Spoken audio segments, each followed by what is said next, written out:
دنیا میں انسان جب آتا ہے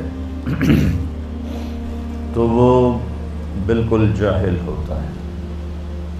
اس کو اللہ کی کتاب یوں بتاتی ہے، واللہ اخرجکم من بطون امہاتکم لا تعلمون شیئا۔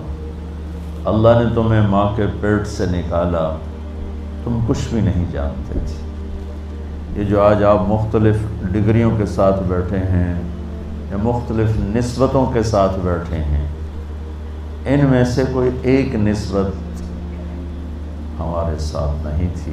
لا تعلمون شیئا، تم کچھ نہیں جانتے تھے، یہ نسبت تھی ہمارے ساتھ۔ اچھا، ہم نے زور لگا کے کچھ پڑھا بھی لیا تو اللہ اس کا بھی تھوڑا آپریشن کر کے فرماتا ہے، وَمَا أُوتِيتُم مِّنَ الْعِلْمِ إِلَّا قَلِيلًا۔ پھر جو کچھ تمہیں دیا گیا، جو کچھ تم نے لیا نہیں فرمایا، دیا گیا، کیونکہ علم دینے والا صرف اللہ ہے، کتابوں سے علم نہیں آتا ہے، وہ تو ایک ذریعہ ہے۔ علم علیم اللہ کی ذات ہے، علیم اللہ کی ذات، ہادی اللہ کی ذات ہے۔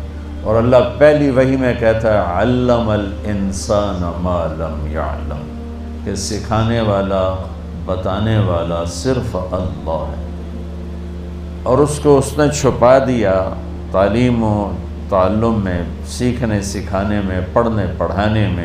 اقرا، پہلی وحی ہماری ہے اقرا، اور یہی امت سب سے جاہل چل رہی ہے۔ عجب حیرت کی بات، ہمارے قرآن کے پہلے 19 الفاظ اترے تو وہ علم کو لے کر اترے، پڑھائی کو لے کر اترے، لیکن یہ سارے بچے صرف پاس ہونے کے چکر میں ہوتے ہیں، ان کو پڑھائی سے کوئی غرض نہیں۔ وہ پاس ہو جاوی کسی طرح، ڈگری لب جاوے تو بڑی ساری نوکری لب جاوے، بس۔ یہ کوئی تالیاں بجانے کی چیز ہے؟ یہ تو افسوس کی چیز ہے۔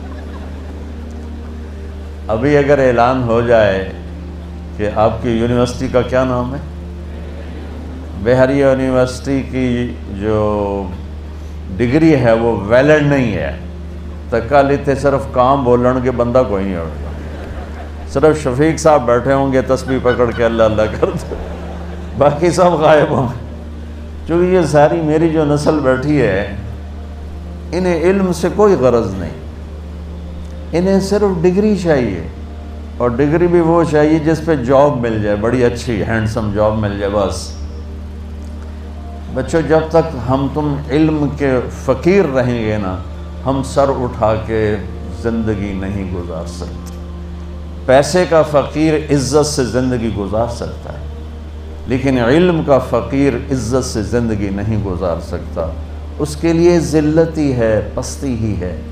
جب تک تم بڑی ڈگریوں کے لیے باہر کی دنیا میں جا رہے ہو، تم فقیر ہو، تمہارے پروفیسر بھی فقیر